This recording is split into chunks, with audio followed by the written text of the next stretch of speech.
Good morning, podcast community in the house. We have a special guest.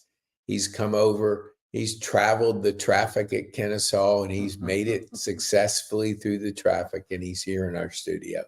So, Dan, thanks for being here. Tell our viewers who you are, what you do, and who you serve, and then we'll get into the podcast.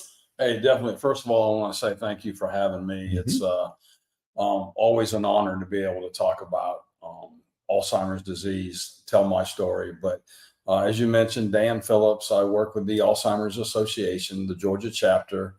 I've been with them for 17 years, which is hard to believe. But it's my passion.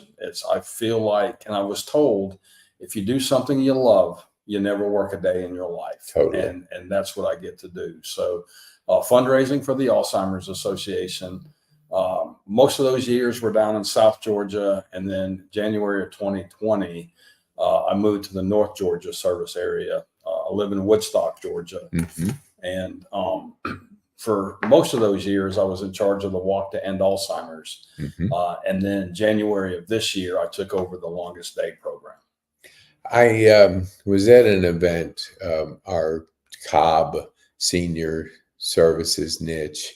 And so you all had a table, and I was talking to the young lady, and she said, Dan's the one to talk to, because I was inviting her on the podcast. And so she said, you're the man. So tell me, like, from a viewer, 17 years, what was the reason to get involved back 17 years? Well, I appreciate you asking that, because one of the things that we do is we ask people to share their story. And if I don't share my story, then it's kind of unfair. But almost 20 years ago, I was working at Merck & Company down in Albany. My dream job, made more money than I ever thought I would make. I could work all the overtime I wanted. Basically told people I could write my own paycheck. And I went down to Florida. My grandmother had just been diagnosed with Alzheimer's. And it really blew my mind what my aunt had to go through to take care of her. Gave up her job as a nurse. And I mean, it was 24/7. And so when I got back to Merck, I play a lot of golf. We got a lot in common, Pete. Yes. Play you a lot can of see golf. a lot in here. See a lot. There's nothing hidden here that I'm not a golfer. But I got my buddies together and we did a golf tournament. We raised about $6,000. I took it to the Alzheimer's Association, and they told me about it was Memory Walk back then. Now the Walk to End Alzheimer's. And they wanted Merck to have a team. And I'm like, yes. I said, we have a walk team for Relay for Life. There was a diabetes walk that was done that we supported. And so I got a group together and we did the memory walk. Well, the following year, I was the volunteer lead to put the memory walk on. And that's when I tell people I met so many great people that have their own lives, their own struggles, their own worries, but yet they find time to help something that I was so passionate about. Well, 2 years after that, 17 years ago, Merck closed down. And the Alzheimer's Association called me and said, hey, we're looking for a development director. Nothing on my resume said I should have been a development director except my volunteer work. And so Merck gave me a nice severance package. You can imagine the different dollar amounts and the salaries. And so I said, well, I can do anything for a year. Well, now, fast forward 17 years later, I'm still working here. My grandmother has passed away, but all three of her daughters, including my mama, are now living with Alzheimer's disease. It's brutal. I mean, I don't know how else to say it, but it can be brutal at times. Yes. I'm very blessed that I'm educated the way I am about this disease, especially caregiving. I'm kind of the plan B. My older sister is her primary caregiver. But the knowledge that I was able to share with her has made it easier. It's never easy to care for somebody with Alzheimer's.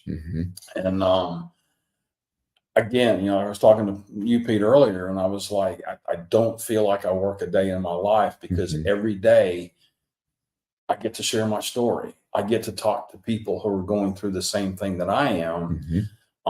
And then to give them the opportunity to either donate or to put on an event and see how good that makes them feel. is pretty rewarding to me. And then also when I share my story, you can see the relief on somebody's face that says, wow, I thought it was just in my family that bad. Yeah. Or one of the big things we talked about this, and maybe we'll get into it a little bit later, but when you share stories of like how we convinced my mom to stop driving, very hard thing to do, especially with a man, to get car keys away. Yep. But to be able to offer tips and to be able to see that look on their face of relief that, oh, wow, there is somebody else going through this, and I've got places that I can go. And so that part I really, really enjoy about working with the Alzheimer's Association. What do you, for our viewers that haven't been touched by Alzheimer's, which I can't imagine anybody that hasn't, because if you're just opening up your eyes, you'll see it. So what can you tell? What are kind of the early signs that you're educating people in the association? What are they looking out for? And then when that happens, what steps are people taking? Because they obviously need care. And that's, like you said, for your grandmother, it's 20, or your mom, it's 24/7. There's no like break. It's brutal. So the first thing is recently learned information that they start forgetting. You'll start noticing that first. Things that they've done their entire life. Well, let's give an example of an accountant. They know numbers like the back of their hand, and then all of a sudden they might be having trouble balancing their checkbook. That would be a red flag. And to me, one of the biggest things, and it scares a lot of people, how many people out there have actually walked into a room, forgot what they walked in there for, and then come out? Everybody would show their hand. Somebody with Alzheimer's is not going to be able to retrace their steps. So a good example would be car keys, losing your car keys. I tell everybody, if I had a minute for every 5 minutes I looked for something, I'd have a lot more life left in me. Yeah. But somebody with Alzheimer's is not going to be able to retrace their steps. And you might find those car keys in the sugar bowl or in the refrigerator. Somebody that's just, a normal sign of aging. And this happened to me, looking for my car keys one day and I couldn't find them. And then I traced myself back and I'm like, well, that's right. When I got home today, the dog was barking in the backyard. Commotion, thought something was going on. I actually went in through the back door, through the laundry room. Let me retrace my steps, and I found my keys. Somebody with Alzheimer's couldn't do that. Okay. And so those are the things that you're looking for. A couple of the things that you're looking for. You'll see like bad judgment, and I hate scamming the elderly more than anything. But you might see big amounts written out of the checking account to somebody, or they're buying things that they normally don't buy. Decreased judgment. Maybe you see fender benders, car wrecks. They're not being able to judge that distance. All that could be a sign of Alzheimer's. Now, with all that said, and I'm glad you brought it up, what should they do? The big argument has been for the last 17 years. Well, why do I want to go get tested? You can't do anything about it anyway. Right. That is not the case anymore. We have, and Pete, because of people like you, because of the volunteers that give us this platform to talk about Alzheimer's, to set up fundraisers, we now have, for the first time, a drug that slows the progression of Alzheimer's disease. Now, the caveat is you've got to catch it very early. And what is very early? Most of us will wait until, I just can't handle it anymore. Dad doesn't even know who I am. Then we take them to the doctor. It is very, very important that when you see signs, whether it's with yourself, whether it's a neighbor, whether it's your parents, get them to the doctor and let's find out. When I started 17 years ago, it was an autopsy. You had to die. They had to dissect your brain, and they would tell you, yes, you have Alzheimer's. No, you don't. Now there is a spinal tap test. You can draw spinal fluid, and they can tell you 100% yes or no, you have Alzheimer's disease. What's really exciting in the pipeline is not just the treatments that are coming, but the testing for Alzheimer's. A very simple blood test. And, wishful thinking, I've got my fingers crossed that very, very soon, your normal trip to the doctor, you get your physical, and in that blood work is a test for the biomarker of Alzheimer's. And then how cool would that be? And I almost get chilled when I was thinking about this because, again, I've been involved a long time. You go to the doctor and they say, hey, all your work come back, everything looks good, your prostate number's good, you're tested negative for diabetes, and you tested negative for Alzheimer's. And you go back the next year, same thing, and they might tell you, hey, watch your cholesterol getting a little high, or watch your blood pressure, whatever it might be, everything else negative. And then God forbid, one year you go back and they say, oh, Pete, you tested positive for Alzheimer's. And you might not even be showing a symptom. But then the doctor's going to tell you, hey, don't worry about it. Let's put you on this treatment right now. Now, I'm skeptical to use the word cure, but we're just trying to buy more time. Right. So an example, if I had my mom like she was 3 years ago, yeah, I heard some of the same stories over and over, but I could live with that. But it's progressed to the point now that she thinks I'm my dad. And my dad wasn't a very good person. My dad was a big womanizer. He had several affairs. She thinks my wife is a mistress at times. But Pete, the pain and the hurt that she feels is real. Right. I mean, her eyes are red and swollen and crying. And how could you do this to me? I gave you 3 kids and this is what you do. My first thought is, wake up, shake her, wake up. I am one of those kids. I'm not that guy. But you're not going to reason with somebody like that. Right. They really believe that. And sometimes it's the hardest thing to do, but I turn my back and walk away from my mama. And then I pray that an hour later when I go back, it's different. And most of the times it is. And so that's something I think it's very important for the viewers to get rid of that stigma of there's nothing that we can do about it. Right. And don't be as scared of Alzheimer's as we were 10 years ago. Dr. List, who was on our board, made the comment the other day in a meeting that he feels like in the next 5 to 7 years, Alzheimer's is just going to be a nuisance. And want him to explain that a little bit. And it's kind of what I just said, that they'll be testing that. Again, you might not even be showing a symptom. You might think in your mind, well, you know what? I did have trouble getting home the other night. For whatever reason, I turned on the wrong street. But you blow it off as being stressed or overwhelmed or whatever. Now it's that point. Let's get to the doctor and talk about it. Probably not Alzheimer's. It's, he's probably going to say, hey, you started taking this medicine and maybe you've got mixed medicines or whatever. But if it is, the diagnosis of Alzheimer's, we now have a treatment to put you on to buy that time. And I think about it with my mom. My mom's 80, she'll be 83 in November. We could have diagnosed her a couple of years ago and started her on a drug that would keep it there, and it bought her 10 more years. Then she's going to be 92.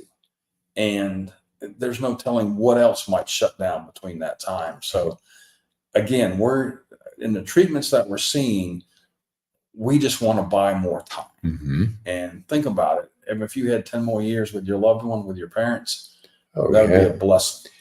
And I think that is the mindset to have is, there's no definite cure right now, but I listen to a lot of podcasts and I dig deep into a lot of different ones, and they're talking about like medicine 3.0, that really we're getting into higher and higher levels of cures, of applications, of things that maybe 10 years ago we couldn't solve it, but we're getting more information. You have AI coming out. Everybody's implementing different techniques to get better data, to apply that data to better situations. So you don't know what 5 years will bring, but one thing you do know, if we don't help fund it, help provide the resources to get the research and to get people more aware of it,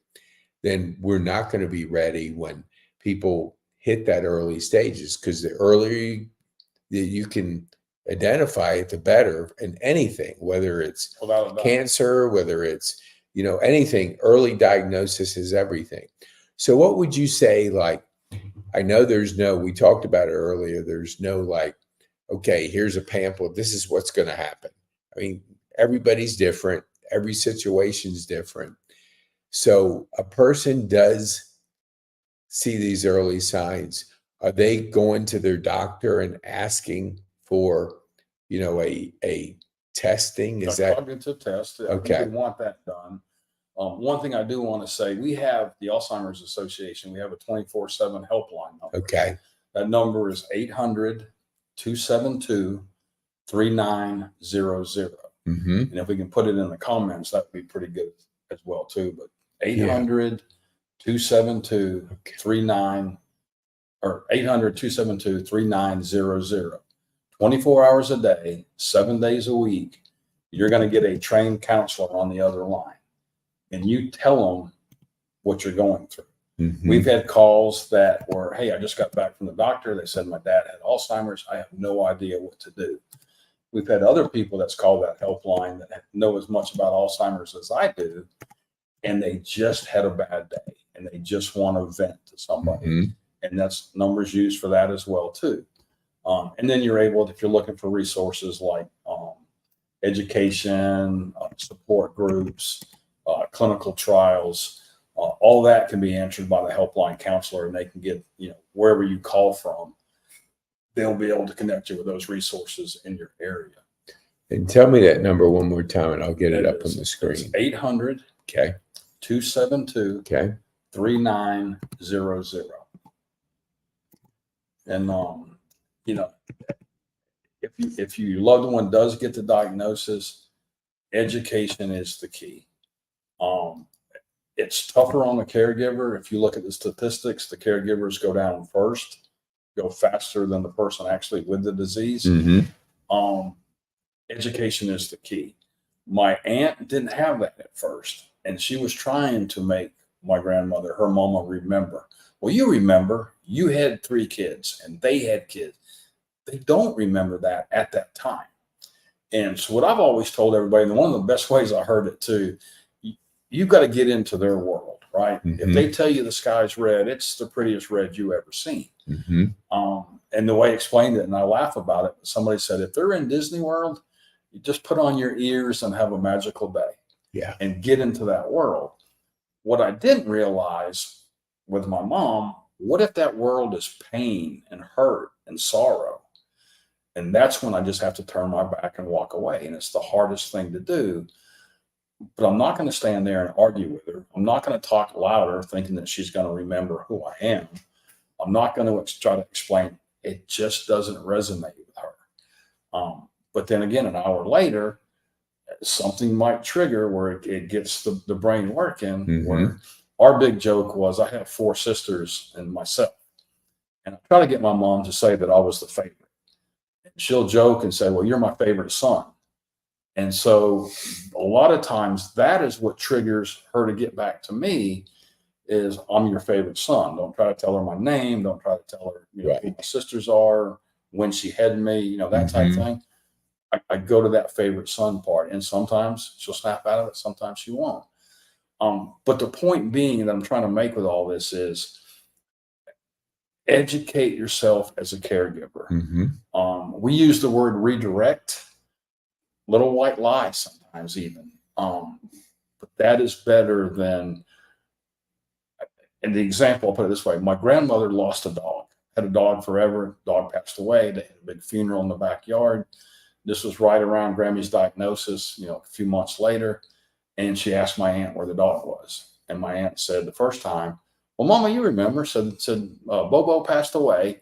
And we had that really nice service in the backyard for him. We got a nice headstone out there. And she just started crying, like the first time she ever heard it.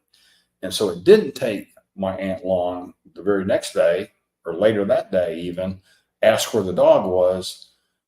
Then my aunt started saying, well, Mama, he's out in the backyard out there because the weather's so pretty and the sun's shining. And as a matter of fact, we haven't watered your flowers yet. We got to go water flowers. Mm-hmm. They'd go water flowers. She wouldn't think about the dog. No crying, no being upset again. Yeah. And so it's those type things that you want to learn so you can do a better job taking care of your loved one. And more importantly, it's better on you. You're not having that stressful.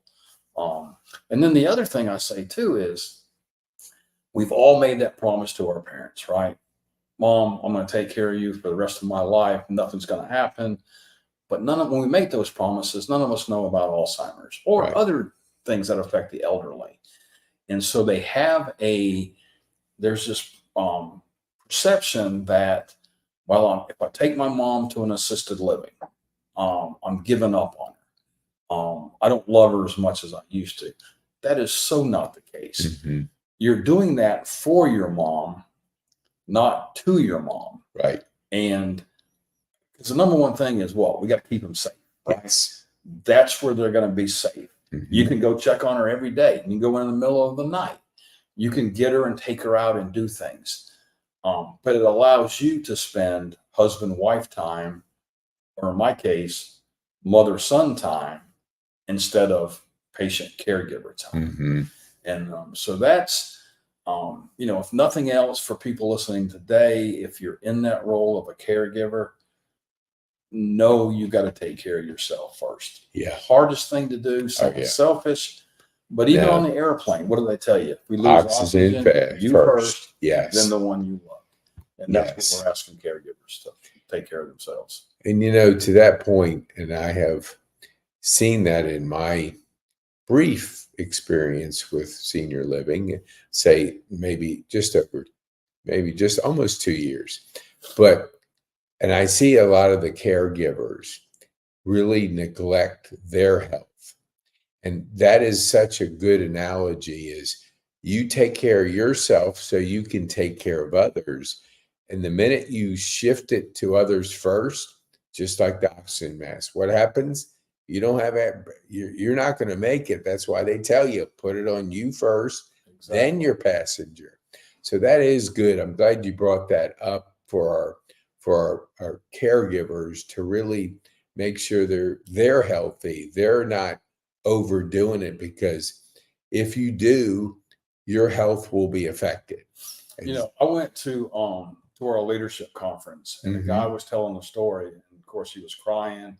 I was crying, but he told the story of his mom getting diagnosed with Alzheimer's, and his dad said, I'm going to take care of her. And the son said, Dad, you don't need to do that. We've got plenty of money. Let's get her in this really nice assisted living. It was close. No, that's my wife. I love her. I'm going to take care of her. Mm-hmm. 6 months go by, and he looked at his dad. He goes, Dad, he said, you look like hell. He said, you look terrible. He said, we got to get you some help. No, that's my wife. I love her more than anybody. I can take care of her. Gets a call about 6 months after that. It was in a year, and his dad had passed away, had a heart attack and passed away. And so now, guy's terribly upset that he lost his dad. Now he's got to put his mom to what he wanted to do to start with, but now he's got to do it without his dad. And so he goes through all that, and he does that. Him and his wife were accountants. His wife comes home one day and says, honey, says, I don't want to be an accountant anymore. Says, I want to be a counselor. I want to help people that are in our shoes. He got emotional and says, I back you 100%. This is the best thing. What a great idea. And right before graduation, she comes home one day and she says, honey, something's not right. Says, I'm just not understanding this like I should. I'm not getting it. And long story short, take her to the doctor, and she's diagnosed with Alzheimer's. So he lost his mom to Alzheimer's, lost his dad as a caregiver for somebody with Alzheimer's, and now his wife's been diagnosed. And it's brutal. It's me and my sister were talking. Somebody thinks Alzheimer's disease. Oh, well, they just forget things, and eventually they're going to forget who I am. That's not the case. Yeah. It mixes that brain up so much. Yes. That with my mom thinks I'm my dad. Yeah. That's not forgetting anything. That's just, and that brings pain and suffering to her.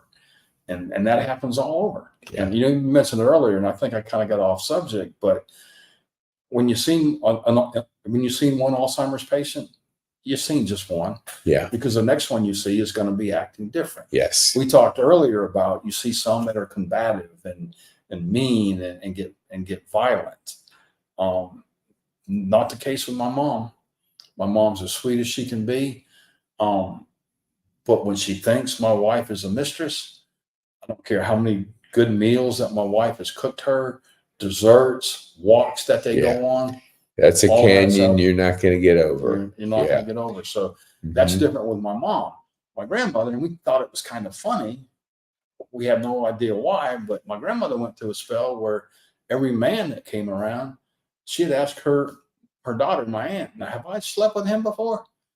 And we'd have no idea how that got into that. Yeah. So I say all that to say some things you can laugh about. Right. Some things you can do that.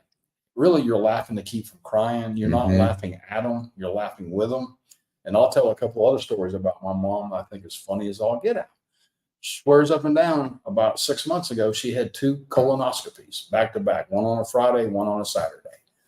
And instead of me trying to argue with her, Mom, that's crazy. Nobody has 2 colonoscopies back to back. It doesn't happen. I just told her, well, Mom, I saw the sign in the office that said buy one, get one free. And we all laughed about it. She's like, no, she goes, they're going to charge me for that second one. I know they will. And I said, Mom, I said, I'm your advocate.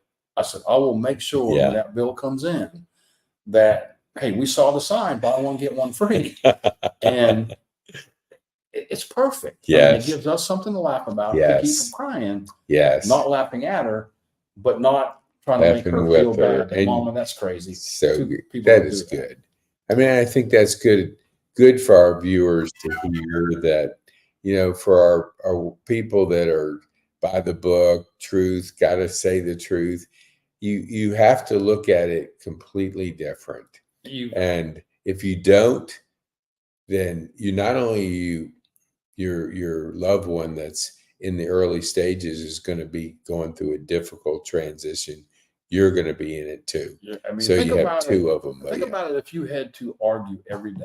Oh, yeah. You'd how be stressful that would be. Oh, and that's what happens with somebody. You know, my mom, as great a care as she's getting, there's still times that my sister gets very frustrated because my mom doesn't, and I don't want to say she doesn't appreciate it because she does, but the Alzheimer's world, she can be very disrespectful. She can be very, you know, I don't like the way you're doing things.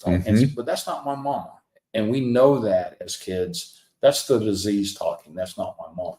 Right. And we have to realize that.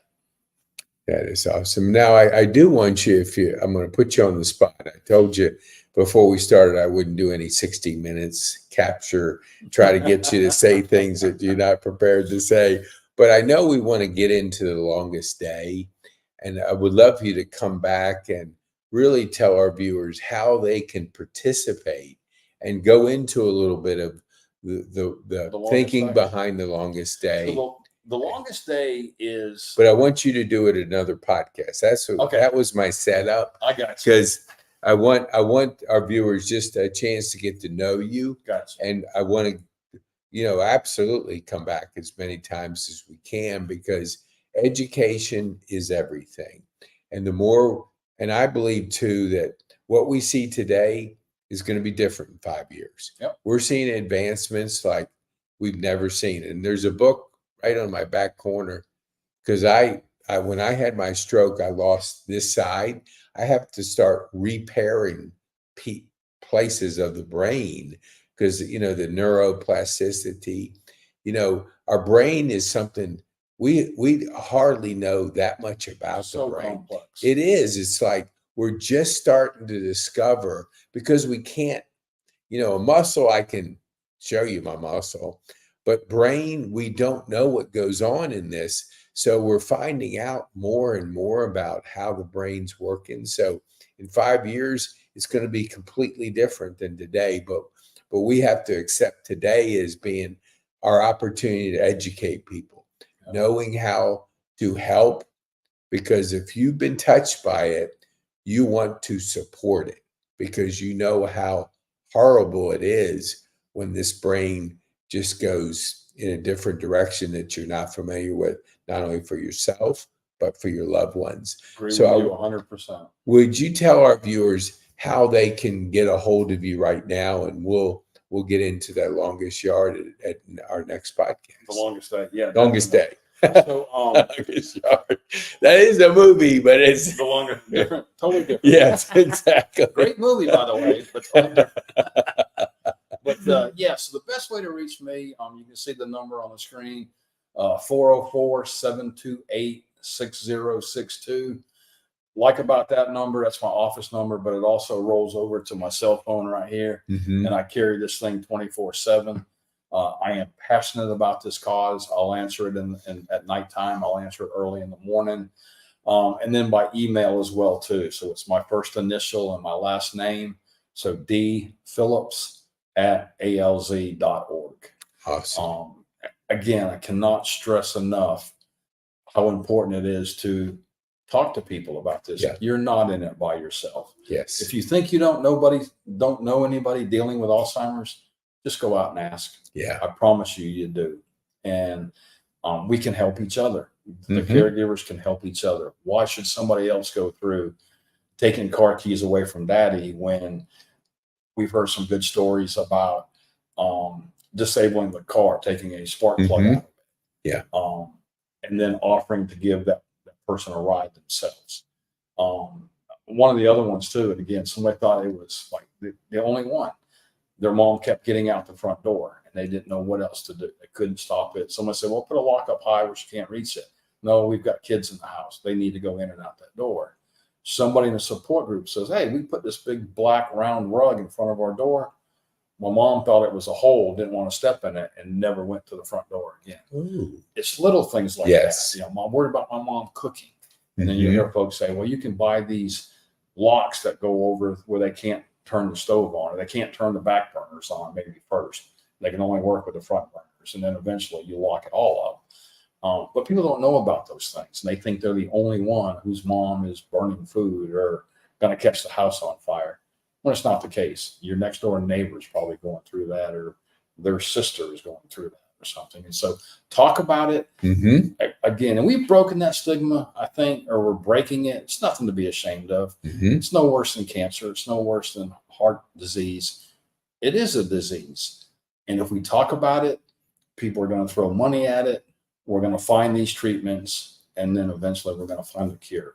And the thing I haven't mentioned yet that I'm really proud of with the Alzheimer's Association, we are the largest private funder of Alzheimer's research. The United States government's number one, the Chinese government's number two, and the Alzheimer's Association is number three. Pretty good stuff. Yeah. There's studies being done right here in the state of Georgia and at Emory.